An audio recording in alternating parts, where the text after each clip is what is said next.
Hello students, welcome back to my channel. आज हम पढ़ने वाले रोलेस थ्योरम। हम पढ़ने वाले रोलेस थ्योरम के ऊपर बेस्ड कुछ एग्जांपल्स जो आपके एग्जाम में पूछे जाते हैं। एग्जांपल समझने से पहले हमें पता होना चाहिए कि रोलेस थ्योरम का स्टेटमेंट क्या होता है। So let us see, here is the statement, if fx is a function of the variable x such that, अगर हमारे पास कोई फंक्शन है fx, कैसा फंक्शन है, वेरिएबल x का फंक्शन है, तब क्या क्या कंडीशन होती है रोलेस थ्योरम की। Number 1 is fx is continuous in the closed interval ab, that means जो ये फंक्शन है, फलन है, fx की क्या होना चाहिए, कंटीन्यूअस यानी कि सतत होना चाहिए closed interval ab। Second condition क्या बोलती है कि fx is differentiable for every point in the open interval ab, that is f of x exists for every point in the open interval ab। Second condition ये बोलती है Rolle's theorem की कि ये जो फलन है f of x की क्या होना चाहिए, डिफरेंशिएबल भी होना चाहिए, यानी कि अवकलनीय होना चाहिए। और कैसे अवकलनीय होना चाहिए, ओपन इंटरवल a b के प्रत्येक बिंदु पर ये फलन अवकलनीय होना चाहिए। अवकलनीय होने का मतलब दूसरे शब्दों में हम बोल सकते हैं कि f प्लस x का अस्तित्व होना चाहिए इस ओपन इंटरवल a b में। थर्ड पॉइंट रोलेस थ्योरम की है f of a is equals to f of b, then there is at least one point x is equals to c in the open interval a b such that f dash of c is equals to 0। क्या बोल रही third condition की f of a और f of b एक दूसरे के अगर बराबर होता है तब एटलीस्ट एक पॉइंट का अस्तित्व जरूर होगा, x is equals to c, point c का एक्जिस्टेंस होगा between this interval a b such that इस प्रकार से होगा कि f dash of c 0 के बराबर होना चाहिए। तो ये तीन कंडीशंस होती है रोलेस थ्योरम की। अगर कोई भी फंक्शन इन तीन कंडीशन को सेटिस्फाई करता है तब हम वहां पे बोलेंगे कि रोलेस थ्योरम वेरीफाई होता है। अब हम इसके ऊपर बेस्ड कुछ एग्जांपल्स करने वाले हैं। उसको करने से पहले एक बहुत इंपॉर्टेंट यहाँ पे रिमार्क लिखा हुआ है मैंने, ये आप लोगों को जानना जरूरी है। रिमार्क क्या बोलता है कि every polynomial function is continuous, her polynomial function बहुपद फलन जितने भी होते हैं वो क्या होते हैं, सतत होते हैं। तो ये है रोलेस थ्योरम के स्टेटमेंट, इसकी कंडीशन, और यहाँ पे इंपॉर्टेंट रिमार्क भी हमने देख लिया। तो अब हम सॉल्व करते हैं इसके ऊपर बेस्ड कुछ examples. So let us see one example based on Rolle's theorem. Here is the question: verify Rolle's theorem in the interval 2 to 4 for the function f of x is equal to x square minus 6x plus 8। तो यहाँ पे हमको Rolle's theorem को verify करके दिखाना है इस function के लिए, और इंटरवल आपको क्लोज्ड दिया हुआ है 2 4। So let us see solution। सबसे पहले गिवन फंक्शन हम लिख लेते हैं। Here f(x) is equal to this x square minus 6x plus 8, ये आपका गिवन फंक्शन है। इंटरवल यहाँ पे मेंशन है 2 और 4, दैट मींस a की वैल्यू हो गई 2 and b is equals to 4। अब हम स्टार्ट करते हैं रोलेस थ्योरम की कंडीशन को वेरीफाई करना। नंबर फर्स्ट कंडीशन होती है कि जो आपका फंक्शन है वो क्या होना चाहिए, कंटीन्यूअस होना चाहिए क्लोज्ड इंटरवल a b में। यहाँ पे इंटरवल आता है 2 4। अब यहाँ पे आप देख सकते हैं जो फंक्शन है क्या है, x square minus 6x plus 8। आप इजीली यहाँ पे देख सकते हैं कि गिवन फंक्शन क्या है, एक पॉलिनोमियल फंक्शन है। और हमने एक रिमार्क अभी देखा था कि every polynomial function is continuous. So यहाँ पे fx एक पॉलिनोमियल फंक्शन है, so being a polynomial fx is continuous. That is, since fx is a polynomial and each polynomial is continuous, hence f of x is continuous. So first condition of Rolle's theorem is satisfied here.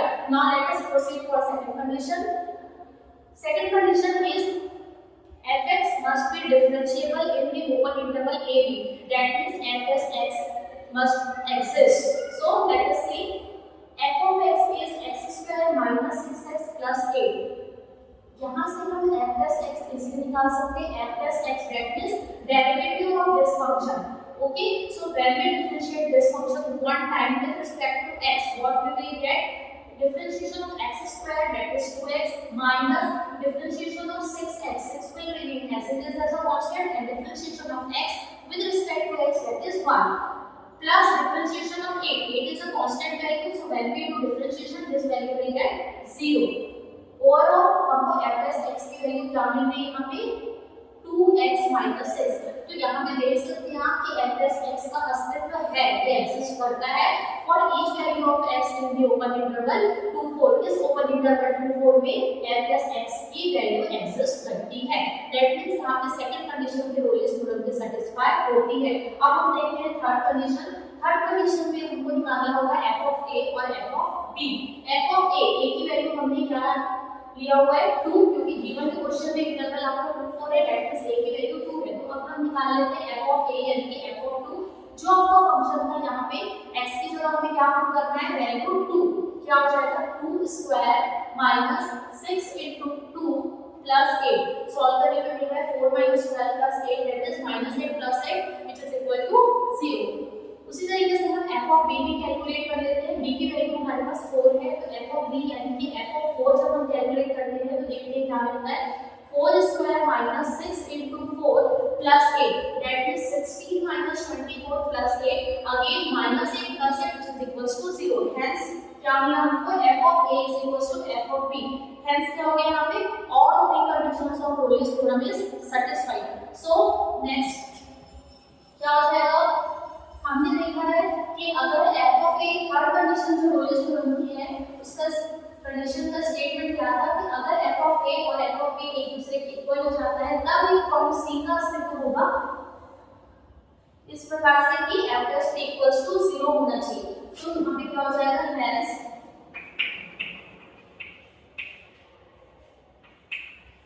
there exists a point C in the open interval AB such that क्या होगा, एक point C का जब f of a और f of b एक दूसरे के बराबर है तब एक पॉइंट C का एक्जिस्टेंस होगा इस ओपन इंटरवल AB में, इस प्रकार से कि f of c is equals to 0 होना चाहिए। hence implies that f of c हमने अभी कैलकुलेट की थी वैल्यू, क्या निकाला था हमने, f of x हमने सेकंड पॉइंट में हमने निकाला था, क्या है कि वैल्यू f of x की, f of x हमें मिला था, हमारा जो फंक्शन था क्या था, x² - 6x, तो f x हमें मिला था 2x - 6। तो यहीं से मैं f of c लिख सकती हूँ, x की वैल्यू को मुझे क्या पुट करना पड़ेगा, c। तो क्या हो जाएगा 2c - 6 और ये होना चाहिए इक्वल टू 0। हम इसको सॉल्व कर लेते हैं। 2c is equals to 6 implies that c is equals to 6/2, that means implies that c की वैल्यू क्या आ गई 3। अब पॉइंट में ये बोलता है कि एक पॉइंट c का अस्तित्व ओपन इंटरवल में होना चाहिए, यानी कि c is equals to 3 जो वैल्यू है ये क्या है, इस ओपन इंटरवल में लाई कर रहा है। हमारे पास जो ओपन इंटरवल a b है, मैंने यहाँ पे वैल्यू लिख देते हैं हम, ओपन इंटरवल हमारे पास था 2 तो आप देख सकते हैं c की वैल्यू हमें क्या मिली 3 और this c belongs to this open interval 2 4। जो c की वैल्यू हमें मिली है वो इस ओपन इंटरवल 2 4 का एलिमेंट है। That means here all the three conditions of Rolle's theorem is satisfied। So let us see one more example based on Rolle's theorem। So here is the question, verify Rolle's theorem for the function f of x is equals to x cube minus 6x square plus 11x minus 6 in the interval 1 3। तो यहाँ पे एक और function हम देख लेते हैं कैसे इसको वेरीफाई करना है। इंटरवल यहाँ पे गिवन है 1 3, फंक्शन है आपका, सबसे पहले देख लेते हैं here the given function is x cube minus 6x square plus 11x minus 6 और इंटरवल 1 3 है, दैट मींस a की वैल्यू हो गई आपकी 1 और b की वैल्यू है 3। अब हम सॉल्व करना स्टार्ट करते हैं। सबसे पहले Rolle's theorem की फर्स्ट कंडीशन, जिसमें आपको प्रूव करना होता है कि हमारा फंक्शन कंटीन्यूअस होना चाहिए। Again if you see you can see that continuous function is again a polynomial function और हमें पता है कि पॉलीनोमियल फंक्शन हमेशा कंटीन्यूअस होता है। इसलिए फर्स्ट पॉइंट पे यहाँ पे मैंने लिखा है कि f of x being a polynomial in x is continuous in the closed interval 1 3। so there is nothing to do with the point number 1, function already यहाँ पे कंटीन्यूअस है। अब हम प्रोसीड करते हैं सेकंड पॉइंट की ओर। सेकंड पॉइंट में हमको शो करना होता है कि f of x का एक्जिस्टेंस होना चाहिए, यानी कि ये डिफरेंशिएबल होना चाहिए ओपन इंटरवल a b यानी कि 1 3 यहाँ पे आपका ओपन इंटरवल है। तो f of x हम निकाल लेते हैं। f of x that means इस फंक्शन का एक बार डिफरेंशिएशन, इसका एक डेरिवेटिव हमको फर्स्ट ऑर्डर डेरिवेटिव निकालना होता है। तो देख लेते हैं फंक्शन आपका ये था, हम इसका एक बार डिफरेंशिएशन करेंगे with respect to x। x के ऊपर डिफरेंशिएशन हो जाएगा 3x square minus x 6 will remain as it is as a constant and differentiation of x square, that is 2x, so overall we get 12x plus 11 will remain as it is as a constant and differentiation of x with respect to x, that is 1 minus differentiation of this constant value 6 will get 0. So overall we will get this value 3x square minus 12x plus 11. तो आप देख सकते हैं यहाँ पे f dash x का अस्तित्व है, यानी कि फंक्शन की वैल्यू यहाँ पे f dash की वैल्यू यहाँ पे एग्जिस्ट कर रही है इस ओपन इंटरवल 1 3 पे, दैट मींस सेकंड पॉइंट भी यहाँ पे सेटिस्फाई रोल्स थ्योरम का होता है। अब हम प्रोसीड करते हैं थर्ड पॉइंट की ओर। थर्ड पॉइंट के लिए हमको f of a और f of b निकालना होगा और देखना होगा क्या ये दोनों एक दूसरे के इक्वल है। सबसे पहले f of a हम कैलकुलेट कर लेते हैं, a that means 1, so f of 1 is equal to क्या करना होगा हमको, जो फंक्शन दिया हुआ है इसमें x की वैल्यू हमको 1 रखना है। देख लेते हैं 1 cube minus 6 into 1 square plus 11 into 1 minus 6, solve कर लेते हैं 1 minus 6 plus 11 minus 6, 1 minus 6 that means minus 5 plus 11 minus 6 that is plus 5, तो ओवरऑल हमको यहाँ पे f of a की वैल्यू मिल रही है 0। अब हम निकाल लेते हैं f of b, b की वैल्यू हमारे पास है 3, दैट मींस f of 3 अब हमें कैलकुलेट करना है। अगेन जो आपका गिवन फंक्शन है इसमें जहां x है, x की वैल्यू हमको क्या रखना है 3, देख लेते हैं 3 cube minus 6 into 3 square plus 11 into 3 minus 6, इसको सॉल्व कर लेते हैं 3 cube that means 27 minus 6 into 3 square that means 9 into 6 into 9 54 plus 11 3 का 33 minus 6, ओवरऑल यहाँ पे सॉल्व करने पे 27 minus 54 हमको मिलेगा -27 और 33 minus 6 plus 27, तो -27 plus 27 that means 0, तो f of a भी हमें यहाँ पे क्या मिलेगा 0, that means f of a is equals to f of b यहाँ पे आ गया। अब अगेन आगे क्या होगा, according to third condition f of a और f of b एक दूसरे के इक्वल है, दैट मींस एक पॉइंट c का एक्जिस्टेंस होगा। वही लाइन यहां पे मैंने लिखी है, that is all three conditions of theorem is satisfied, therefore there must exist at least one point number c, एक पॉइंट c का एक्जिस्टेंस होगा सच दैट इस प्रकार से होगा कि f dash of c equal to 0 होना चाहिए। तो देखते हैं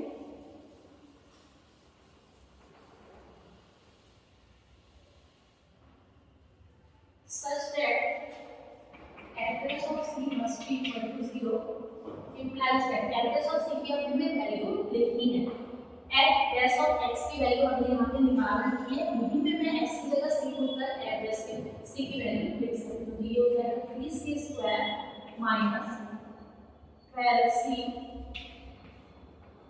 plus 11 and this is equals to 0। अब हमें इसको सॉल्व करके क्या करना होता है, c की वैल्यू निकालनी होती है। आप यहाँ पे देख सकते हैं ये जो हमारा इक्वेशन दिख रहा है ये क्वाड्रेटिक इक्वेशन है और इस क्वाड्रेटिक इक्वेशन को हम कैसे सॉल्व करते हैं, ब्रेक करके, बट समटाइम्स हमें कुछ ऐसे क्वाड्रेटिक इक्वेशन मिलते हैं जो ब्रेकेबल नहीं होते, उसके लिए हम फॉर्मूला यूज करते हैं।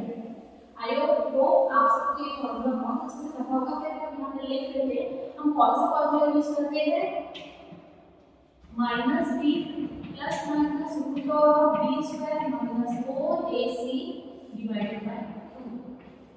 ये हम यूज करते हैं क्वाड्रेटिक इक्वेशन के रूट्स को फाइंड आउट करने के लिए जब हमारा इक्वेशन ब्रेकेबल नहीं होगा। तो सेम फॉर्मूला यहाँ पे लगा लेते हैं, तो c की वैल्यू के लिए हमें क्या मिलेगा माइनस बी, बी यहाँ पे क्या है -12 है, ऑलरेडी माइनस है तो ये हो जाएगा +12 plus minus root of b square that means 12 का स्क्वायर जो हमें मिलेगा 144 minus 4 into 8 that is 4 into 3 12 into 11 12 into 11 that is 132 divided by हमें करना है 2 into 8 2 into 8 that is 2 into 3 जो हमें मिलेगा 6।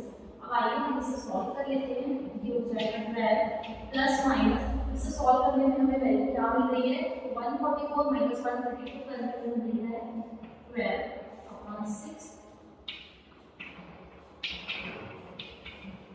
12 प्लस माइनस इसको क्या लिख सकते हैं √12 को हम लिख सकते हैं 12 को लिख सकते हैं 4 into 3 यानी कि √12 को लिख सकते हैं 2√3। सो c की वैल्यू हो जाएगी c is equals to 12 plus minus 2√3 divided by 6। Denominator हम सेपरेट कर लेते हैं तो वैल्यू हो जाएगा 2 प्लस माइनस √3/3 और थोड़ा कैलकुलेट कर लेते हैं। कैलकुलेट करने पर हमें वैल्यू मिलेगी 2.23 की वैल्यू होती है 1.732 डिवाइडेड बाय 3, इसकी वैल्यू हमें 0.58 मिलेगी, तो 2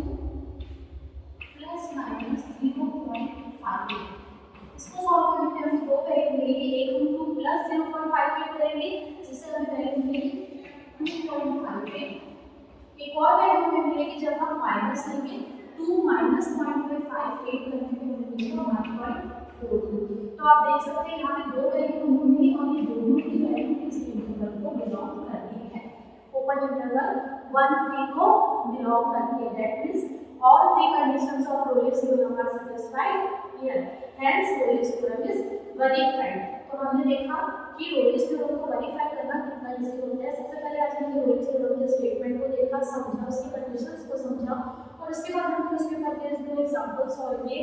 तो आप देख सकते हैं कितनी इजीली हम Rolle's theorem को वेरीफाई कर सकते हैं।